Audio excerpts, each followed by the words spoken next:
আসহামা ইবনে আবজা বাচ্চা নাজাসের নাম। নাজাসী একটা উপাধি। তো এই বাচ্চার শাসনকাল স্থায়ী ছিল 614 থেকে 614 খ্রিস্টাব্দ থেকে 631 খ্রিস্টাব্দ পর্যন্ত।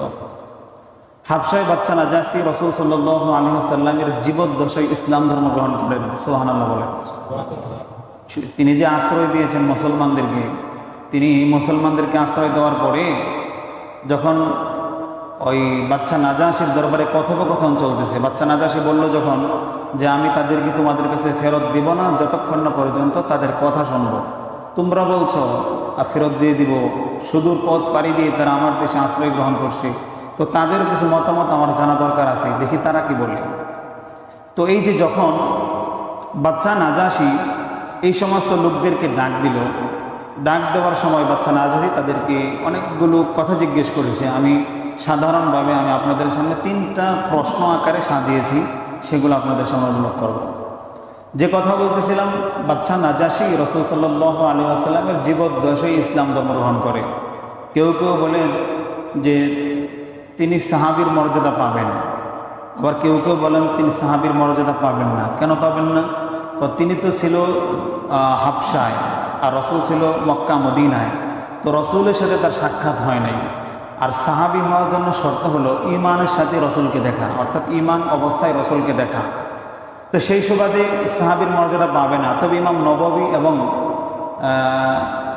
আল্লামা ইবনে হাজার আসকালানী রহমতুল্লাহ আলাইহি তারা বলেন যে সাহাবীর মর্যাদা সে পাবে। তো আল্লাহ তাআলা সেটা ভালো জানেন। তো বাচ্চা নাজাসীর যে মৃত্যু হয়েছিল, মৃত্যু সম্পর্কে কিছু কথা। রাসূল সাল্লাল্লাহু আলাইহি ওয়াসাল্লাম তার মৃত্যু সংবাদ শুনে খুবই কষ্ট পেয়েছিলেন, দুঃখ পেয়েছিলেন। কিতাবুল জানাইজ, মুসলিম শরীফের কিতাবুল জানাইজ আসছে 951 নম্বর হাদিস। যখন বাচ্চা নাজাসী মারা গেল, তখন রাসূল সাল্লাল্লাহু আলাইহি ওয়াসাল্লাম এটার সংবাদ সাহাবীদেরকে দিয়েছেন এবং সাহাবীদেরকে নিয়ে রাসূল গায়েবানা জানাজা পড়েছেন। জোরে বলেন, কি জানাজা পড়ছেন? গায়েবী জানাজা পড়ছেন। এ প্রসঙ্গে একটা পয়েন্ট বের হবে, ভালো করে বোঝার চেষ্টা করবেন। রাসূল সাল্লাল্লাহু আলাইহি ওয়াসাল্লাম যেদিন বাচ্চা নাজাসী মারা গেল, সেদিন রাসূল বলে মাতাল ইয়াউমা রাজুলুন সালিহুন, হে সাহাবীরা, আজকে একটা নেক লোক মারা গেছে। কি লোক মারা গেছে? মারা যাওয়ার দিন সাহাবাদেরকে রাসূল বলতেছে মাতাল ইয়াউমা রাজুলুন সালিহুন, আজকে একজন নেক লোক, ভালো লোক মারা গেছে। ফাকুমু, সুতরাং তোমরা দাঁড়াও, ফাসাল্লু, নামাজ পড়ো, আলা আখিকুম আসহামাতা, তোমাদের ভাই আসহামার জানাজার নামাজ তোমরা পড়ো। রাসূল সাল্লাল্লাহু আলাইহি ওয়াসাল্লাম বললেন। তো রাসূল সাল্লাল্লাহু আলাইহি ওয়াসাল্লাম এই হাদিসের মাধ্যমে বোঝা গেল রাসূল বাচ্চা নাজাসীর গায়েবী জানাজা পড়েছেন। সহিহ বুখারী হাদিস 1333, অর্থাৎ 1333 নম্বর হাদিসে রাসূল সাল্লাল্লাহু আলাইহি ওয়াসাল্লাম বলেন, আন আবি হুরায়রা রাদিয়াল্লাহু তাআলা আনহু, আবু হুরায়রা রাদিয়াল্লাহু তাআলা আনহু থেকে বর্ণিত, আন্না নবী সাল্লাল্লাহু আলাইহি ওয়াসাল্লাম নাআন নাজাশিয়া ফিল ইয়াউমিল্লাযী মাতা ফীহি, অর্থাৎ বাচ্চা নাজাসী যেই দিন মারা গিয়েছেন। আবু হুরায়রা রাদিয়াল্লাহু তাআলা বলেন, বাচ্চা নাজাসী যেই দিন মারা গেছেন, রাসূল সাল্লাল্লাহু আলাইহি ওয়াসাল্লাম সেই দিন আমাদেরকে জানিয়ে দিয়েছেন, এলান করে দিয়েছেন যে তোমাদের ভাই আসহামা ইন্তেকাল করেছে। শুধু তাই নয়, খরাজা বিহিম ইলাল মুসাল্লা, সাহাবাদেরকে নিয়ে তিনি নামাজের স্থানে গিয়েছেন, যেখানে নামাজ আদায় করা হয়, জানাজার নামাজ। ফাসফা বিহিম, রাসূল কাতা সোজা করেছেন। ওয়াকাব্বার আরবান, 4 তাকবীরের জানাজার নামাজ আদায় করেছেন। এই 2 হাদিসের মাধ্যমে বোঝা গেল রাসূলুল্লাহ সাল্লাল্লাহু আলাইহি ওয়াসাল্লাম বাচ্চা নাজাসীর গায়েবী জানাজা আদায় করেছেন, গায়েবী জানাজা পড়েছেন। এই 2 হাদিসের মাধ্যমে স্পষ্ট হলো। বুখারী শরীফের হাদিস, আরেকটা হাদিস হলো মুসলিম শরীফের হাদিস। এখন আসেন, তাহলে কি হুজুর গায়েবী জানাজা বর্তমানে জায়েজ আছে নাকি নাই? প্রশ্ন আসতে পারে। আমাদের এক লোক মারা গেছে পটুয়াখালী, আমরা আছি গোদাগাড়ী উপজেলায়, তো আমাদের আত্মীয়, এখন কি গায়েবী জানাজা পড়তে পারবো? যেহেতু রাসূল পড়ছেন, ভালো করে মনোযোগ সহকারে বোঝার চেষ্টা করুন। এ নিয়ে উলামায়ে কেরামের মধ্যে ইখতিলাফ আছে। হানাফি মাযহাবের ইমাম আবু হানিফা রাহমাতুল্লাহি আলাইহি এবং মালিকি মাযহাবে গায়েবানা জানাজা জায়েজ নয়, এবং শাফিঈ মাযহাব এবং হাম্বলি মাযহাবে এই হাদিসকে কেন্দ্র করে, এই যে হাদিসটা বললাম, এই হাদিসকে কেন্দ্র করে বাচ্চা নাজাসীর জানাজা যে রাসূল পড়েছেন গায়েবী জানাজা, এই হাদিসকে কেন্দ্র করে তারা জায়েজ বলেন। এটা হলো ইখতিলাফ। এখন হানাফি মাযহাব যে বলল যে গায়েবী জানাজা জায়েজ নাই, তাহলে তাদের কিছু দলিল থাকা দরকার, নাকি কথা বলেন ঠিক কিনা? নাকি মুখের উপর ভিত্তি করে হবে? মুখের উপর ভিত্তি করে হবে না, দলিল সমৃদ্ধ আলোচনা দরকার। দেখেন হিদায়া কিতাবের কিতাবু সলাত বাবু সলাতিল জানাইজ, কিতাবু সলাতির জানাজার নামাজের অধ্যায় আসছে হিদায়া কিতাবের মধ্যে। ওয়া শর্তুহুমা, হানাফি মাযহাবের উলামায়ে কেরামের কাছে জানাজা নামাজ সহিহ হওয়ার জন্য শর্ত হলো আইয়াকুনাল মাইয়িতু হাদিরান, মৃত ব্যক্তির লাশ উপস্থিত থাকা। কি থাকা? জোরে বলেন। উপস্থিত থাকা। লিআন্নাহা দুআউন লাহু, কেননা জানাজাটা তার জন্য দোয়া স্বরূপ। কি স্বরূপ? নামাজ স্বরূপ না, কিন্তু কি স্বরূপ? দোয়া স্বরূপ। অদ-দুআউ লিল মুআয়্যিন ইফতাকিরু ইলা হুদুরিহি, আর নির্দিষ্ট কোনো ব্যক্তির জন্য যখন দোয়া করা হয় তখন উত্তম হলো, বেস্ট হলো তার উপস্থিতি থাকা। তার উপস্থিতির মাধ্যমে দোয়াটা আর মানসম্মত হয়ে যায়। কাসাইরি আনওয়াই দুআই, অন্যান্য দোয়ার নেয়। এটা হলো আপনার হিদায়া কিতাবের দলিল। ঠিক তদ্রুপভাবে বাদাইউ সানাআ নামে একটা কিতাব আছে হানাফি মাযহাবের, ফিকহে হানাফির গ্রহণযোগ্য একটা কিতাব বাদাইউ সানাআ, যেই কিতাবটা লিখেছেন আল্লামা কাসানি, ইমাম কাসানি রহমাতুল্লাহি আলাইহি। قال الكساني, ইমাম কাসানি বলেন ও আম্মা সলাতুল জানাইজি, আর জানাজার নামাজ আলাল গায়বি, গায়েবী জানাজার নামাজের বিষয়টা হলো ফালা তাজুজু ইনদানা, এটা আমাদের মাযহাবে গায়েবী জানাজা জায়েজ নেই। লিআন্না রাসূলুল্লাহি সাল্লাল্লাহু আলাইহি ওয়াসাল্লাম কানা ইউসাল্লি আলাল জানাইজি বাইনা ইয়াদাইহি। ভালো করে বোঝার চেষ্টা করেন কেন জায়েজ নাই। কেন না? রাসূল সাল্লাল্লাহু আলাইহি ওয়াসাল্লাম তার জীবদ্দশায় সমস্ত জানাজা রাসূল করেছেন, লাশ উপস্থিত সামনে রেখে জানাজা রাসূল করেছেন, এজন্য জায়েজ নাই। ওয়াকাযালিকা আসহাবুহু, ঠিক তদ্রুপভাবে রাসূলের যত সাহাবী আছে, সমস্ত সাহাবী যত জানাজা করেছেন, সমস্ত জানাজা লাশ সামনে রেখে জানাজা আদায় করেছেন। ওয়ালাম ইউনকল, কোনো বর্ণনা এমন নাই, ভালো করে বুঝেন, ওয়ালাম ইনকল, কোনো বর্ণনা এমন নাই যে আন্নাহুম সাল্লাউ আলাল গায়বি, কোনো বর্ণনা এমন নাই যে রাসূল এবং তার সাহাবারা গায়বী জানাজা আদায় করেছেন। ইল্লা কিসসাতিন নাজাশি, ইল্লা ফি কিসসাতিন নাজাশি, তবে নাজাশির, বাচ্চা নাজাশির ঘটনা বাদ দিয়ে রাসূলের জীবনে এবং সাহাবাদের জীবনে কোনো ঘটনা এমন বর্ণনা নাই যে সাহাবায়ে কেরাম এবং রাসূল সাল্লাল্লাহু আলাইহি সাল্লাম অন্য ব্যক্তির জানাজা গায়বী জানাজা আদায় করছে। ইল্লা, তবে একজন, সে কে বলেন? জোরে বলেন, একজন, সে কে? নাজাশি। কথা মনে হয় বুঝেন নাই আপনারা, বুঝলে তো মুখ দিয়ে উত্তর আসতো। আমি বলতেছি রাসূল সাল্লাল্লাহু আলাইহি সাল্লাম তার জীবদ্দশায় শুধু বাচ্চা নাজাশি বাদ দিয়ে এবং সাহাবায়ে কেরাম, খোলাফায়ে রাশিদিন, আবু বকর রাদিয়াল্লাহু তাআলা আনহু, উমর ইবনে খাত্তাব রাদিয়াল্লাহু তাআলা আনহু, উসমান রাদিয়াল্লাহু তাআলা আনহু, আলী রাদিয়াল্লাহু তাআলা আনহুর জামানা সহ পরবর্তীতে সাহাবায়ে কেরামের যুগ পর্যন্ত কোনো সাহাবী এই রাসূল সাল্লাল্লাহু আলাইহি সাল্লামের বাচ্চা নাজাশি জানাজা বাদ দিয়ে কোনো জানাজা এমন ছিল না। ওয়ালাম ইউনকল, এমন কোনো বর্ণনা নাই যে রাসূল এবং তার সাহাবারা অন্যান্য গায়বী জানাজা আমভাবে ব্যাপকভাবে আদায় করেছেন, এবং কোনো বর্ণনা নাই। তবে একমাত্র একজনের ক্ষেত্রে বাদ দিয়ে, তিনি কে? বাচ্চা নাজাশি। এখন বুঝতে পারছেন, বাচ্চা নাজাশি। 2 নম্বর দলিল গেল। জোরে বলেন, কয় নম্বর দলিল গেল? 2 নম্বর। বাদাইউ সানাআ কিতাবের পৃষ্ঠা নম্বর কত? পৃষ্ঠা নম্বর হলো প্রথম খণ্ডের 117 নম্বর পৃষ্ঠা, 317 নম্বর পৃষ্ঠা। এখন আসেন 3 নম্বর দলিল। ওয়াজাআ ফিল ফাতওয়াল হিন্দিয়া, ফতোয়ায়ে হিন্দিয়া নামক একটা কিতাব আছে। এই ফতোয়া হিন্দিয়ার 1 নম্বর খণ্ডের 153 নম্বর পৃষ্ঠার মধ্যে এসেছে ওয়াশরতু সলাতিল জানাজাতি হুদুরিল মাইয়িতি, জানাজা নামাজ সহিহ হওয়ার জন্য শর্ত হলো মৃত ব্যক্তিকে উপস্থিত থাকা। ফালাউ সাল্লা গায়িবান, ফালাউ সাল্লা গায়িবান, আবার ইবারতটা পড়িব। শর্তু সলাতিল জানাজাতি, জানাজা নামাজ সহিহ হওয়ার জন্য শর্ত হলো হুদুরুল মাইয়িতি, মৃত যে ব্যক্তি, মাইয়িতের লাশ উপস্থিত থাকা। ফালাউ সাল্লা গায়িবান, যদি কেউ গায়বী জানাজা আদায় করে, লা ইয়াজুজু ইনদা আবি হানিফা, ইমাম আবু হানিফার নিকট এটা জায়েজ নয়। ওয়া সাহিবাইহি, এবং ইমাম আবু হানিফার 2 জন শাগির্দ আছে, এক ইমাম আবু ইউসুফ রাহমাতুল্লাহি আলাইহি, আরেকজন হল ইমাম মুহাম্মদ রাহমাতুল্লাহি আলাইহি। তাদের কারো নিকট যদি কেউ গায়বী জানাজা আদায় করে, তাদের নিকট জায়েজ নেই। দলিল কয়টা গেল? জোরে বলেন, 3টা। এখন আসেন রাসূলের জীবদ্দশায় রাসূল শুধুমাত্র কয়জনের জানাজা গায়বী আদায় করেছেন? জোরে বলেন, জোরে বলেন। সাহাবাদের জীবদ্দশায় কোন সাহাবী কি কখনো কোন গায়বী জানাজা আদায় করেছেন? আদায় করে নাই।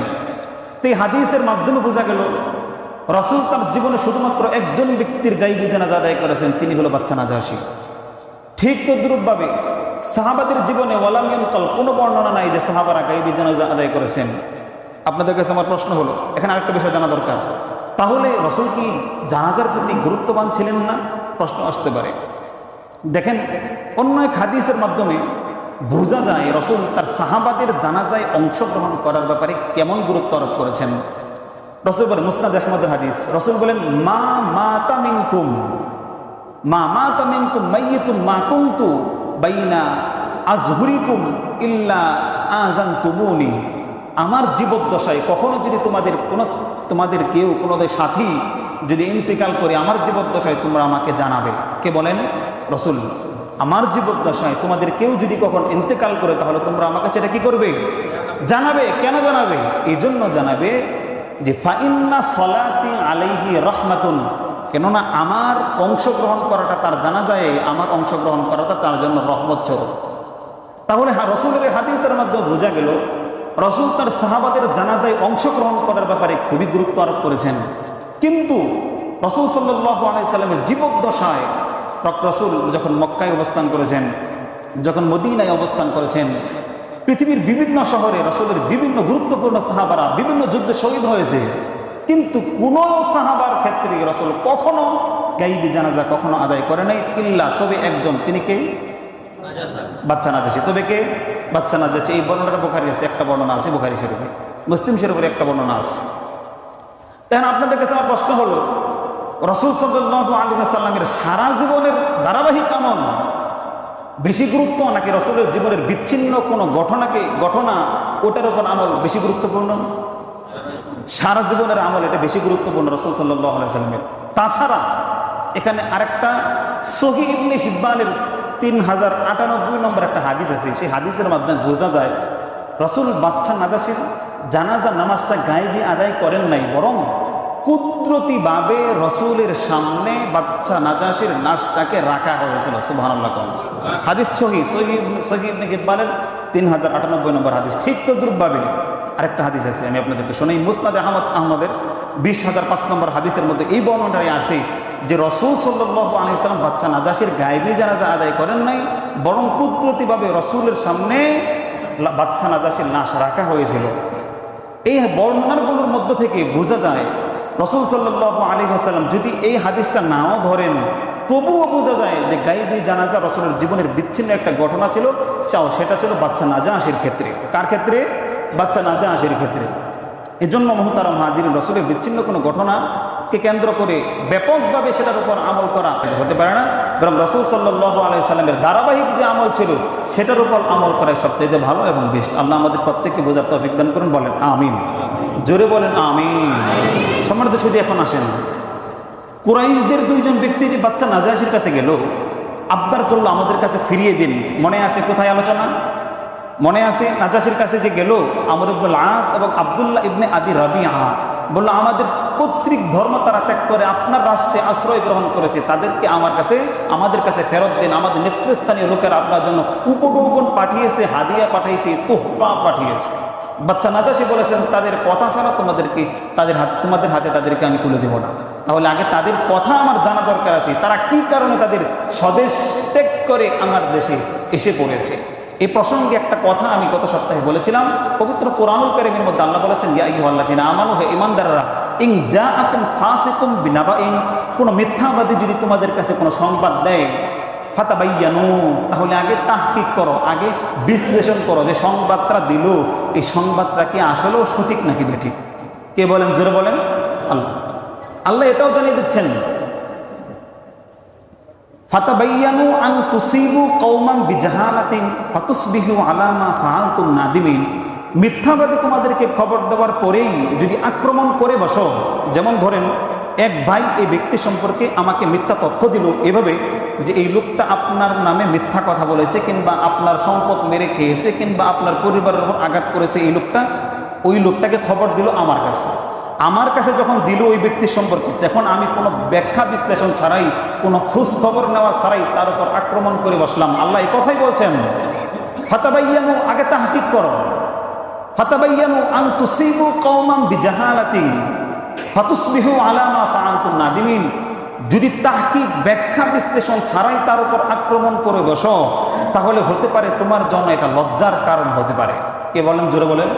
আল্লাহ জানিয়ে দিচ্ছেন। তো এই জন্যই দেখেন বাচ্চা নাজাশী আগে বললেন যে আগে তাদের খবরগুলো, তাদের কথাগুলো আমি জেনে নেই, তারা কি কারণে তাদের দেশ ত্যাগ করে আমার দেশে আশ্রয় গ্রহণ করেছে। আমার বন্ধুগণ, বাচ্চা নাজাশী ওই মজলিসের মধ্যে বললেন, যেই সাহাবারা আমার দেশে আশ্রয় গ্রহণ করেছে, এই সাহাবাদেরকে, এই সমস্ত লোকদেরকে আমার দরবারে উপস্থিত করা হোক। ভালো করে বোঝার চেষ্টা করুন। আল্লাহর নবী, বিশ্ব নবী জনাব মুহাম্মদুর রাসূলুল্লাহ সাল্লাল্লাহু আলাইহি ওয়াসাল্লামের সাহাবাদেরকে যখন ওই মজলিসের মধ্যে উপস্থিত করা হলো, বাচ্চা নাজাশী তাদেরকে অনেকগুলো কথা জিজ্ঞেস করেছেন। আমি মোটামুটিভাবে 3টা পয়েন্ট সাজিয়েছি, এই 3টা পয়েন্ট আমি আপনাদের সামনে আলোচনা করব। প্রথম প্রশ্ন, বাচ্চা নাজাশী বলল, যখন তোমরা আমার দরবারে, আমার এই দরবারে উপস্থিত হলে, তখন তোমরা কেন আমাকে সেজদা দিলে না? 1 নম্বর প্রশ্ন। আগের যুগে সেজদা আমি এক বয়ানে আলোচনা করেছিলাম। আগের যুগে মানুষকে সম্মান করার সুরত ছিল সেজদা করে, সেজদার মাধ্যমে সম্মান প্রদর্শন করা হতো। আগের বিভিন্ন নবীর আপনার ধর্মে কিংবা বিভিন্ন নবীর শরিয়াতে। কিন্তু উম্মতে মুহাম্মাদি, মুহাম্মদুর রাসূলুল্লাহ সাল্লাল্লাহু আলাইহি সাল্লামের শরীয়তে সেজদার মাধ্যমে সম্মান প্রদর্শন করা হারাম। জোরে বলেন কি? এ সম্পর্কে দলিল দেওয়া হয়েছিল, এটা আমার কাছে সংরক্ষিত আছে। তো যে কথা বলতেছিলাম, সর্বপ্রথম বাচ্চা নাজাশী বলল, আমার যে দরবারে তোমরা উপস্থিত হলেন, কেন সিজদা করলে না? সাহাবাদের মধ্য থেকে জাফর ইবনে আবি তালিব রাদিয়াল্লাহু তাআলা আনহু দাঁড়িয়ে গেলেন। দাঁড়িয়ে যাওয়ার পরে সাহাবীর মধ্য থেকে জাফর ইবনে আবি তালিব বললেন, হে বাচ্চা, আমাদের ধর্মে রাসূলুল্লাহ সাল্লাল্লাহু আলাইহি ওয়াসাল্লাম আমাদেরকে শিক্ষা দিয়েছেন, আমাদের ধর্মে কাউকে সম্মান করার জন্য সিজদা করা এটা আমাদের জন্য হারাম। সুতরাং রাসূল আমাদেরকে শিক্ষা দিয়েছেন আমরা যেন পরস্পর সালাম প্রচার করি। জোরে বলেন, কি প্রচার করি? সুতরাং মুসলমানদের সম্মান করার যেই সবচেয়ে গুরুত্বপূর্ণ একটা রীতিনীতি, এটা কি সিজদার মাধ্যমে সুন্দর হয় নাকি সালামের মাধ্যমে? সালাম দেওয়ার মাধ্যমে। জাফর ইবনে আবি তালিব রাদিয়াল্লাহু তাআলা আনহু বললেন, আমাদের মধ্যে যে নবী আমাদের কাছে এসেছেন, মুহাম্মাদুর রাসূলুল্লাহ সাল্লাল্লাহু আলাইহি ওয়াসাল্লাম আমাদেরকে শিক্ষা দিয়েছেন মানুষদেরকে সম্মান প্রদর্শন করবা সিজদা দিয়ে নয়, বরং সালামের মাধ্যমে। এই জন্য আমরা আপনাকে সিজদা করতে পারি নাই। 2 নম্বর প্রশ্ন, বাচ্চা নাজাশী সাহাবীদেরকে জিজ্ঞেস করলেন, আচ্ছা বলো, তোমরা খ্রিস্টান এবং পৌত্তলিকতা ব্যতিরেকে কোন ধর্ম যেটা তোমরা অবলম্বন করেছ? ওই সময় সাহাবাদের মধ্য থেকে জাফর ইবনে আবি তালিব রাদিয়াল্লাহু তাআলা আনহু ঐতিহাসিক একটা বক্তব্য দিয়েছেন, যে বক্তব্যটা সিরাত ইবনে হিশামের মধ্যে এসেছে। কি বক্তব্য দিয়েছেন? বাচ্চা নাজাশীর দরবারে জাফর ইবনে আবি তালিব রাদিয়াল্লাহু তাআলা আনহু বলেন, আইয়ুহাল মালিকু কুন্না কওমান আহলা জাহিলিয়াতিন। হে বাচ্চা, আমরা জাহিলি যুগের মানুষ ছিলাম, নাবুদুল আসনাম, মূর্তি পূজা ছিল আমাদের নেশা। ওয়ানাকুলুল মাইতাতা, মৃত গোশত, মৃত জন্তু খাওয়া ছিল আমাদের পেশা। ওয়ানাতিল ফাওয়াহিশা, অশ্লীলতা বেহায়াপনা করা ছিল আমাদের নিত্যদিনের অভ্যাস। ওয়ানাকতাউল আরহাম, আত্মীয়তা ছিন্ন করা এটা ছিল আমাদের কাছে স্বাভাবিক একটা বিষয়। ওয়ানুসিউল জিওয়ার, প্রতিবেশীদেরকে কষ্ট দেওয়া এটা আমরা স্বাভাবিক বিষয় মনে করতাম।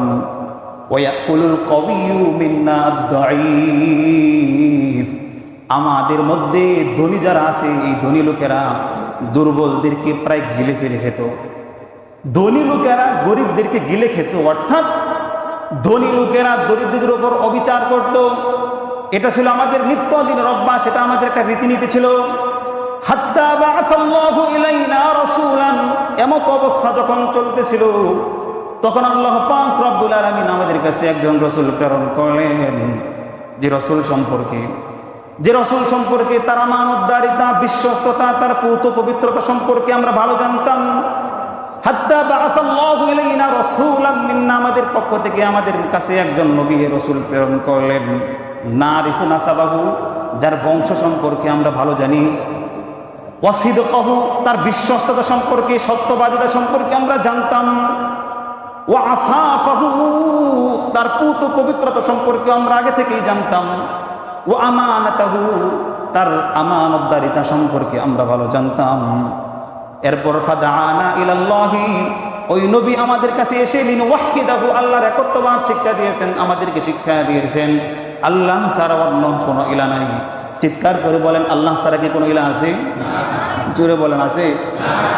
তো বাচ্চার সামনে জাফর ইবনে আবি তালিব বললেন, তিনি আমাদেরকে শিক্ষা দিয়েছেন লিনওয়াহিদাহু, আল্লাহর একত্ববাদ তিনি আমাদেরকে শিক্ষা দিয়েছেন। ওয়া না'বুদাহু, আল্লাহর ইবাদত করতে হবে, এটা তিনি আমাদেরকে শিক্ষা দিয়েছেন। ওয়া নাখলা মা কুন্না না'বুদু নাহনু ওয়া আবাউনা মিনাল হিজারাতি ওয়াল আওসান, আমরা এবং আমাদের পূর্বপুরুষরা আল্লাহ ছাড়া যে পাথর এবং মূর্তির পূজা করতাম, তিনি আমাদেরকে সেটা বিরত থাকার নির্দেশ দিয়েছেন, নিষেধ করেছেন। ঠিক তদ্রূপভাবে ওয়া আমারনা বিসিদকিল হাদিস, তিনি আমাদেরকে সত্য কথা বলার আদেশ দিয়েছেন। ও আদাইল আমানাতি, তিনি আমাদেরকে আমানতদারিতার ব্যাপারে আদেশ করেছেন। অসিলাতির রহিমি, আত্মীয়তার সম্পর্ক রক্ষা করার ব্যাপারে, বজায় রাখার ব্যাপারে আদেশ দিয়েছেন। ও হুসনিল জিওয়ার, আমাদের প্রতিবেশীদের সাথে ভালো আচরণ করার আদেশ দিয়েছেন। আমরা যেন প্রতিবেশীর সাথে খারাপ আচরণ না করি, এমন কোনো কাজ না করি যে কাজের মাধ্যমে প্রতিবেশীরা কষ্ট পায়। ঠিক তদ্রূপভাবে ওয়াল কাফি আনিল মাহারিমি ওয়াদ দিমাই, ওই নবী আমাদেরকে রক্তপাত এবং অন্যায় অশ্লীলতা থেকে আমাদেরকে নিষেধ করেছেন। বাদশা নাজাশির সামনে যখন জাফর ইবনে আবি তালিব হৃদয়গ্রাহী বক্তব্য দিলেন, এই বক্তব্যের আসর বাচ্চার উপর পড়ল, যার কারণে এটা ছিল 2 নম্বর প্রশ্ন। বাচ্চা কর্তৃক সাহাবাদের মধ্য থেকে 2 নম্বর প্রশ্ন ছিল। 3 নম্বর প্রশ্ন হলো, কুরাইশরা, যেই কুরাইশের যে দূতরা যখন আসলো, দেখেন এই হৃদয়গ্রাহী বক্তব্য দেওয়ার পরে তখন তো ওই যে কুরাইশের 2 জন দূত আসছিল, আমর ইবনুল আস এবং আব্দুল্লাহ ইবনে আবি রবিআ, তারা বুঝে ফেলছে জাফর ইবনে আবি তালিব যে বক্তব্য বাচ্চার সামনে দিছে, আমাদের কান হারা, এদেরকে আর নিতে পারবো না মক্কায়, বুঝে ফেলছি। তখন কি মানে টোপটা দেওয়া যায় বাচ্চাকে? তখন আব্দুল্লাহ ইবনে রবিআ এবং আমর ইবনুল আস বলতেছে, বাচ্চা আপনি তাদেরকে তো মনে হয় আশ্রয় দিবেন, বোঝা যাইতেছে, তবে শুনে রাখেন, আমাদের ধর্ম তারা গ্রহণ করে নাই, আপনাদের ধর্মও তারা গ্রহণ করে নাই, নতুন এক ধর্ম অবলম্বন করছে। যদি আপনাদের ধর্মটা গ্রহণ করতো, খ্রিস্ট ধর্ম, তাহলেও একটা কথা ছিল। তবে এখানে আরেকটা বিষয় হলো, তারা এমন আপনাদের ঈসা ইবনে মারিয়াম সম্পর্কে এমন বিশ্বাস তারা লালন করে, আপনি ধারণাও করতে পারবেন না, এমন বাজে বিশ্বাস তারা লালন করে। এইটুক যখন বাচ্চা নাজাশির কাছে দিল, তখন বাচ্চা নাজাশি তাদেরকে প্রশ্ন করলো, মা তাকুলুনা ফি ঈসা ইবনে মারিয়াম, হে সাহাবারা, তোমরা ঈসা ইবনে মারিয়াম সম্পর্কে কি বিশ্বাস করো, কি ধারণা করো? তোমাদের ব্যাপারে বললো তোমরা নাকি আমাদের ঈসা ইবনে মারিয়াম সম্পর্কে খারাপ ধারণা করো, বজ্জন নিয়ে আসে। আচ্ছা বলো তো তোমাদের ধারণা কি?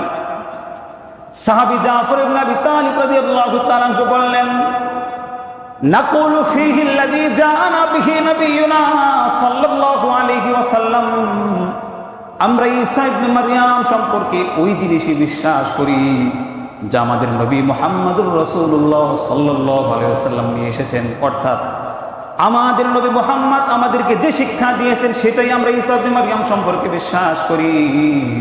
কি বিশ্বাস করো? বিশ্বাস করি হুয়া আব্দুল্লাহ, তিনি হলেন আল্লাহর বান্দা। জোরে বলেন কি? ঈসা ইবনে মারিয়াম কার বান্দা? ঈসা ইবনে মারিয়াম আল্লাহর বান্দা। ওয়া রাসূলুহু, আল্লাহর পক্ষ থেকে বিশেষ এক রাসূল ছিলেন।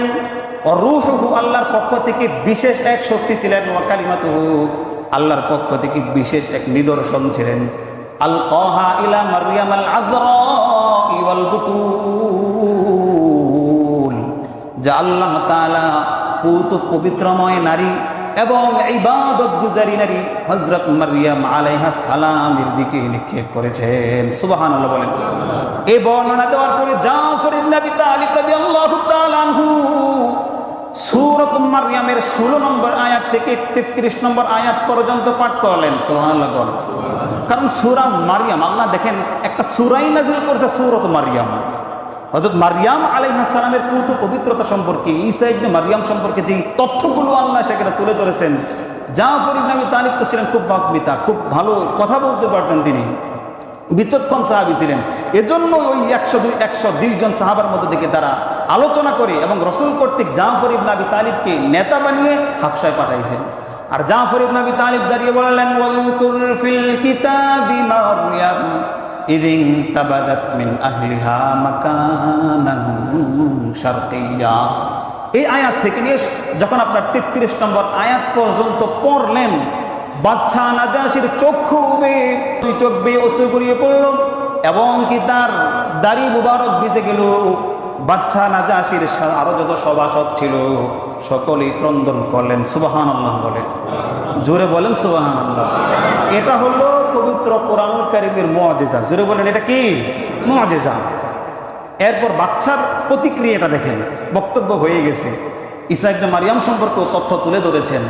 এখন বাদশার কি প্রতিক্রিয়া হতে পারে, এইটা হাদিসের মধ্যে আবু মুসা আশআরী রাদিয়াল্লাহু তাআলা আনহু তুলে ধরেছেন যে বাদশা নাজাশির কি প্রতিক্রিয়া। আমি যে বয়ানটা করতেছি মূলত 3টা কিতাবের রেফারেন্স তথ্য আমি আপনাদের সামনে তুলে ধরতেছি। আর হাদিস তো আছে, এটা বলার আক্ষেপ রাখে না। 3 কিতাবের মধ্যে থেকে একটা হলো সিরাত ইবনে হিশাম, যেটা ইবনে হিশাম রহমতুল্লাহ আলাইহি লিখেছেন। আরেকটা কিতাব হলো সিরাত ইবনে মুস্তাফা, এটা 3 খণ্ডের আল্লামা ইদ্রিস কান্দলবী রহমতুল্লাহ আলাইহি লিখেছেন।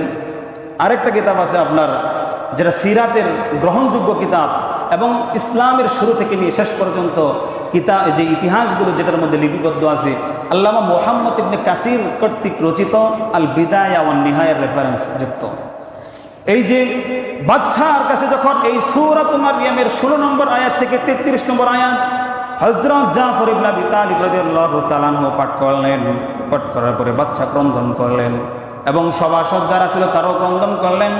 করার পরে বাদশা যে অভিব্যক্তি, বাদশা যে মত পেশ করেছেন সেটা হলো মারহাবাম বিকুম ওয়া বিমান জিতুম বিহি,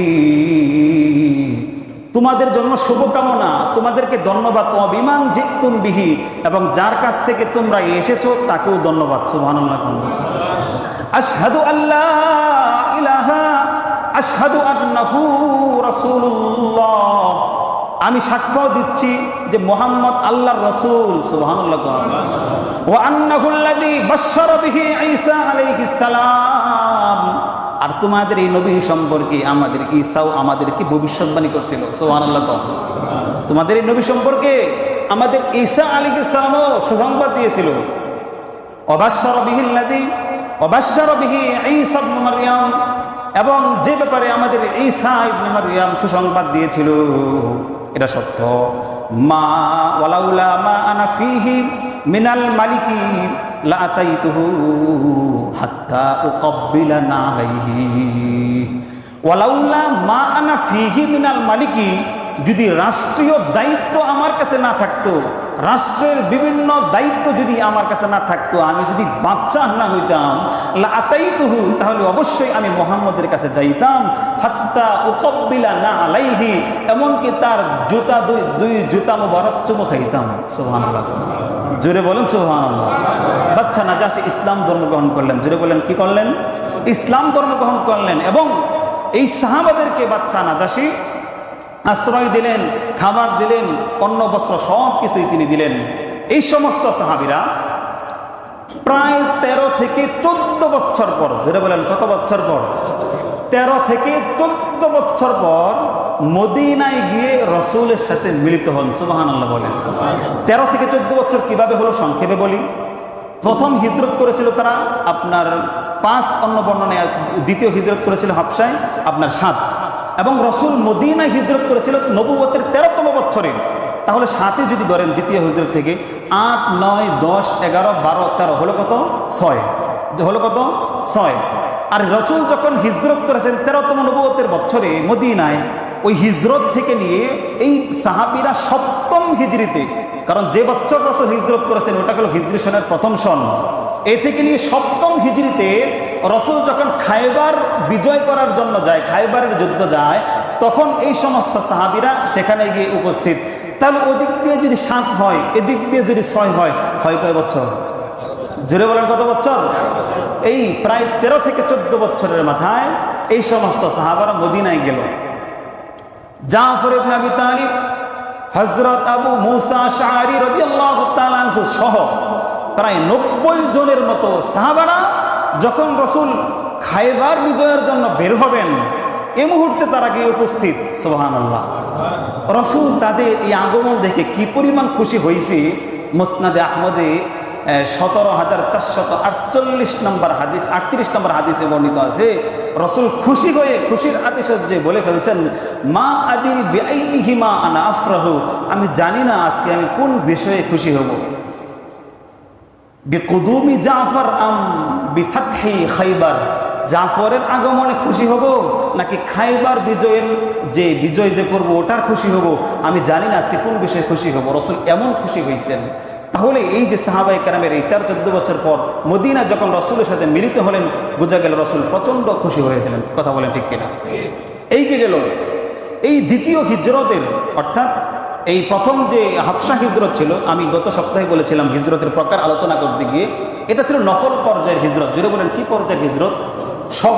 সবার উপর এটা ফরজ ছিল না, নফল আকৃতির ছিল। কিন্তু মদিনা যে হিজরতটা ছিল, মক্কা থেকে মদিনায় কাফিরদের অত্যাচারে যে রাসূল হিজরত করেছিল, এটা কি নফল ছিল নাকি ফরজ ছিল? জোরে বলেন কি ছিল? ফরজ ছিল। শুধু ফরজ ছিল না, সবার উপরে ফরজ আইন ছিল, যেটা পবিত্র কোরআনুল কারীমের আয়াতের মাধ্যমে প্রমাণিত। মুহতারাম হাজিরিন, এই যে দ্বিতীয় হিজরতের আগ পর্যন্ত সাহাবায়ে কেরাম আরো কঠিন কঠিন নির্যাতনের শিকার হন, অনেক নির্যাতনের শিকার হন। এ অবস্থায় ঠিক তদ্রুপভাবে নবুয়তের 6ষ্ঠতম বছরে এক পর্যায়ে হযরত উমর ইবনুল খাত্তাব রাদিয়াল্লাহু তাআলা ইসলাম জন্মগ্রহণ করেন। ইসলামের যখন খুব ক্রাইসিস চলতেছিল, খুব দৈন্যতা যখন চলতেছিল, খুব দুর্দশা যখন চলতেছিল, তখন একদিন রাসূল সাল্লাল্লাহু আলাইহি ওয়াসাল্লাম আল্লাহর কাছে দোয়া করলেন, যেটা সিরাতে মুস্তাফার মধ্যে আসছে। কি দোয়া করলেন? আল্লাহ নবী সাল্লাল্লাহু আলাইহি ওয়াসাল্লাম দোয়া করলেন, হে আল্লাহ, আবু জাহেল অথবা উমর ইবনুল খাত্তাব রাদিয়াল্লাহু, উমর ইবনে খাত্তাবের পক্ষ থেকে আবু জাহেল অথবা উমরের দুইজনের মধ্যে থেকে যাকে ইচ্ছা করো তার মাধ্যমে ইসলামকে তুমি সম্মানিত করো। অর্থাৎ রাসূল দোয়া করছেন, আবু জাহেল অথবা উমর, এই দুজনের যাকে ইচ্ছা করো তার মাধ্যমে তুমি ইসলামকে সম্মানিত করো, ইসলামকে শক্তিশালিত করো। কারণ কুরাইশের গোত্রের মধ্যে, কুরাইশ বংশের মধ্যে এই দুইটা লোক ছিল খুব পাওয়ারফুল, এক আবু জাহেল আর এক ছিল হযরত উমর ইবনে খাত্তাব রাদিয়াল্লাহু তাআলা আনহু। আল্লামা ইবনে আসাকির রাহমাতুল্লাহ আলাইহি তিনি বলেন, রাসূল ওহীর মাধ্যমে জানতে পেরেছিল যে আবু জাহেলের কপালে আর হেদায়েত নাই। এভাবে যখন রাসূল সাল্লাল্লাহু আলাইহি ওয়াসাল্লাম ওহীর মাধ্যমে জানতে পারলেন আবু জাহেলের কপালে ইসলাম নাই, আল্লাহ নবী, বিশ্ব নবী জনাব মুহাম্মদুর রাসূলুল্লাহ সাল্লাল্লাহু আলাইহি ওয়াসাল্লাম তখন বিশেষভাবে উমর ইবনুল খাত্তাবের জন্য বিশেষভাবে নাম ধরে দোয়া করেছেন, আল্লাহুম্মা আইয়িদিল ইসলামা বিউমর ইবনুল খাত্তাব খাসাতান। আল্লাহ, তুমি উমর ইবনুল খাত্তাবের মাধ্যমে, বিশেষ করে উমর ইবনুল খাত্তাবের মাধ্যমে তুমি ইসলামকে শক্তিশালী করো। সুবহানাল্লাহ। তাহলে বোঝা গেল উমর যে ইসলাম ধর্ম গ্রহণ করেছে কার দোয়ার বরকতে? জোরে বলেন, আরো জোরে বলেন, কার দোয়ার বরকতে? একবার মক্কার কাফেররা আলোচনা করতেছিল, আবু জাহেল একবার একটা পুরস্কার ঘোষণা করে ফেলল, কেউ যদি মুহাম্মদকে হত্যা করতে পারে আমি তাকে 100 উট পুরস্কার দিব। জোরে বলেন কত উট? 100 উট পুরস্কার দিব। এই ঘোষণা যখন করে ফেললো, উমর ইবনে খাত্তাব রাদিয়াল্লাহু তাআলা তরবারি বের করে বলল, তুমি কি সত্যিই দিবা 100 উট? তখন আবু জাহেল বলল, অবশ্যই দেব। উমর ইবনে খাত্তাব রাদিয়াল্লাহু তাআলা এই খোলা তরবারি নিয়ে রাসূলকে হত্যার জন্য বের হয়ে গেছে, যে আজকে মুহাম্মদের কাল্লাটা নিয়েই আসবো।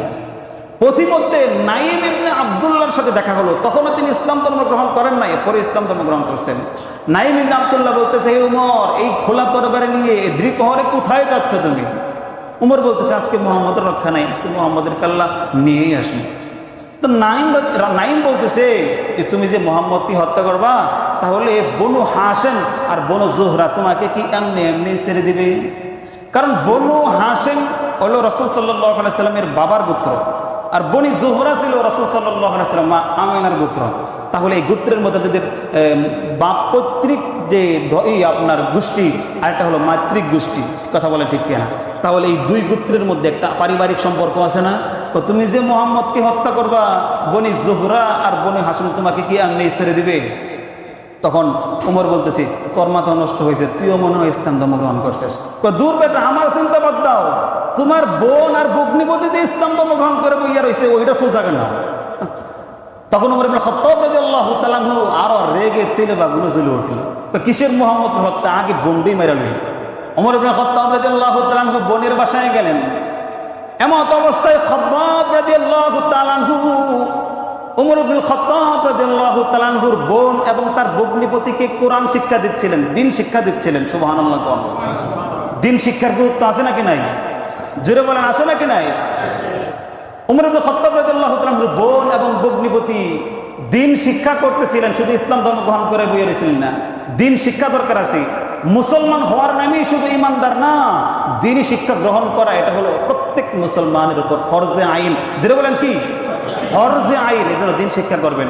খাব্বাব রাদিয়াল্লাহু তাআলা আনহু যখন শিক্ষা দিচ্ছিল তখন খাব্বাব রাদিয়াল্লাহু তাআলা বিচক্ষণ ছিল। উমর রাদিয়াল্লাহু তাআলা আনহুর আপনার পদধ্বনি আজ করতে পেরে সে ঘরের কোনায় লুকিয়ে পড়ছে। এদিক দিয়ে উমর ইবনে খাত্তাব রাদিয়াল্লাহু আনহু ঢুকে পড়ছে। বোন এবং ভগ্নিপতিকে বলতেছে, এই শুনলাম তোর নাকি ইসলাম ধর্ম গ্রহণ করছিস। ভগ্নিপতি বলতেছে, আচ্ছা বলো তো উমর, যদি তোমাদের ধর্ম সঠিক নাই হয় তাহলে তোমাদের ধর্মে থাকার লাভ কি? অন্য যদি সঠিক ধর্ম থাকে তাহলে সেটাই তো গ্রহণ করা উত্তম। উমর রাদিয়াল্লাহু তাআলা আনহু তাদের উপর ঝাঁপিয়ে পড়লেন, ভগ্নিপতির উপর আক্রমণ করলেন। তার বোন ফাতেমা যখন আপনার ফেরাতে গেলেন তখন ফাতেমার উপরও আক্রমণ করলেন। ফাতেমার চেহারা মুবারক রক্তাক্ত হয়ে গেল। ফাতেমা বলল, হে খাত্তাবের পুত্র, তুমি যদি আমাদেরকে হত্যা পর্যন্ত করে ফেলো, তোমার নাক রক্তরঞ্জিত হোক, তবুও ইসলাম ত্যাগ করব। উমর রাদিয়াল্লাহু তাআলা অন্তরে খুব আসর পড়লো। উমর রাদিয়াল্লাহু তাআলা বলল, আচ্ছা যে আয়াত যে তিলাওয়াত তোমরা করতেছিলে সেটা বলো তো দেখি। বোন বলল, ইন্নাকা রিজসুম, তুমি হলে নাপাক, ওয়া ইন্নাহু লা ইয়ামাসসুহু ইল্লাল মুতাহহারুন, পবিত্র লোক ব্যতীত পবিত্র কোরআনুল কারীম কেউ স্পর্শ করতে পারে না। ফাকুম ফাতাওয়াদ্দা, সুতরাং যাও ওযু করে আসো। ওমর ইবনে খাত্তাব রাদিয়াল্লাহু তাআলা ওযু এবং গোসল করে আসার পরে বোন ওই আয়াতগুলো যখন তার কাছে দিল, সূরা তাহার আয়াত দিল। জোরে বলেন, কি দিল? সূরা তাহা দিল, প্রথম 8টা আয়াত। হযরত ওমর ইবনে খাত্তাব রাদিয়াল্লাহু তাআলা বললেন, তাহা মা আনজালনা আলাইকাল কুরআনা লিতাশকা, আল্লাহু লা ইলাহা ইল্লা হু লাহুল আসমাউল হুসনা পর্যন্ত ওমর ইবনে খাত্তাব রাদিয়াল্লাহু তাআলা যখন পড়লেন তখন আকস্মিক বলে উঠলেন, মা আহসানাল কালাম, মা আহসানা হাযাল কালাম ওয়া আকরামহু, হায় কত সুন্দর, কত উচ্চাঙ্গের এই কিতাব, অনেক সুন্দর এই কিতাব। ওমর ইবনে খাত্তাব রাদিয়াল্লাহু তাআলা দিল নরম হয়ে গেল। এই কথা শোনার সাথে সাথে খাব্বাব যে লুকাই ছিল সেখান থেকে বের হয়ে গেল।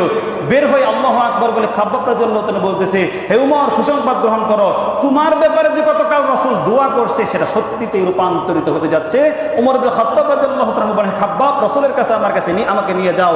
রাসূলের কাছে যখন ওমর ইবনে খাত্তাব রাদিয়াল্লাহু তাআলা আনহুকে নিয়ে যাওয়া হলো, রাসূল জামাতে টান দিয়ে কাছে এনে আল্লাহর কাছে দোয়া করলো, আল্লাহুম্মা হদিহু, আল্লাহ তাকে হেদায়েত দান করো। অন্য বর্ণনায় আছে, আল্লাহুম্মা হাযা ওমর ইবনুল খাত্তাব, ওগো আল্লাহ, এই যে ওমর ইবনুল খাত্তাব, তুমি তাকে হেদায়েত দান করো। আল্লাহুম্মা আইজ্জিদ দীনা বিউমর ইবনুল খাত্তাব, আল্লাহ এই দ্বীনকে, ইসলামকে, ওমর ইবনুল খাত্তাবকে ইসলাম ধর্ম গ্রহণ করার মাধ্যমে তুমি শক্তিশালিত করো, সম্মানিত করো। সুবহানাল্লাহ। ওমর ইবনুল খাত্তাব বলে, আল্লাহ নবী, এজন্যই আমি আপনার কাছে এসেছি, আপনার রব এবং আপনাকে তার পক্ষ থেকে প্রেরিত রাসূল হিসেবে স্বীকৃতি দান করার জন্য এসেছি। সুবহানাল্লাহ বলেন।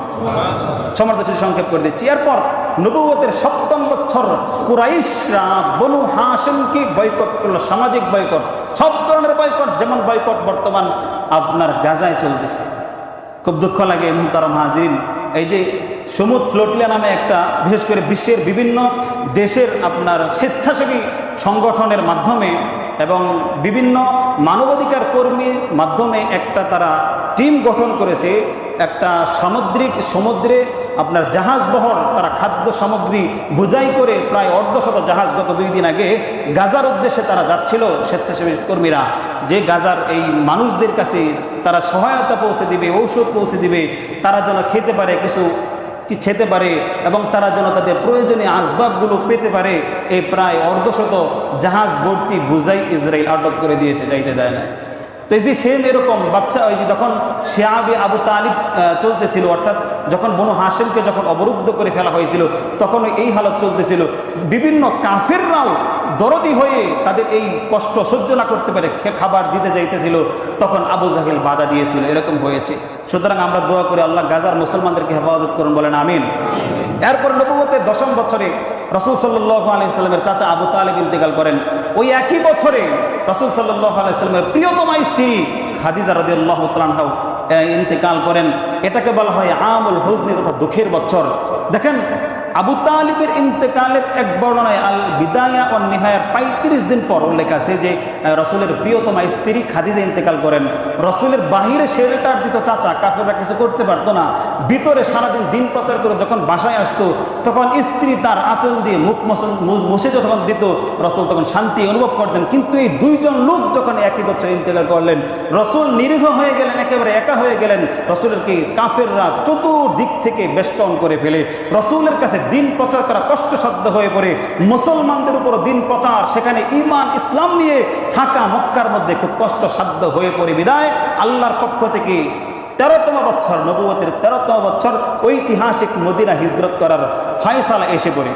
আল্লাহ পাক রব্বুল আলামিনের সাহাবারা এবং রাসূল সাল্লাল্লাহু আলাইহি ওয়াসাল্লাম আগে যখন সাহাবারা হিজরত করলেন, সাহাবাদের হিজরতের 2 মাস পরে রাসূল সাল্লাল্লাহু আলাইহি ওয়াসাল্লাম মদিনায় পাড়ি জমান। যে মদিনাকে কেন্দ্র করে ইসলামী এক সাম্রাজ্য, ইসলামী এক রাষ্ট্র পরিণত হয়েছে, ইসলামী এক রাষ্ট্র গঠন হয়েছে, এটাই হলো মদিনাকে এই হিজরতের মাধ্যমে ইসলাম সুসজ্জিত হয়েছে, ইসলাম প্রচার হয়েছে, মুসলমানরা তাদের ঈমান এবং আমলকে তারা সংরক্ষণ করতে পেরেছে এই মদিনায় হিজরতের মাধ্যমে। তো মুহতারাম হাজির, এই বছরে এই রাসূল সাল্লাল্লাহু আলাইহি সাল্লামের সিরাত সিরিজ যে বয়ানগুলো করতেছিলাম, বয়ান নম্বর 8 শেষ হলো। আল্লাহ যদি রিজিকে রাখার তৌফিক দান করে তাহলে আবার আগামী বছর রবিউল আউয়াল অথবা রবিউল সানিতে আমরা রাসূল সাল্লাল্লাহু আলাইহি সাল্লামের বাকি জীবনী, অর্থাৎ মদিনী জীবনী, হিজরতের ঐতিহাসিক কাহিনী, এগুলো আমরা আলোচনা করব। আল্লাহ পাক আমাদের প্রত্যেকে বুঝার তৌফিক দান করুন, আমিন। ওয়া আখিরু দাওয়ানা আলহামদুলিল্লাহি রাব্বিল আলামিন। যারা সুন্নাত পেলেন কাবলা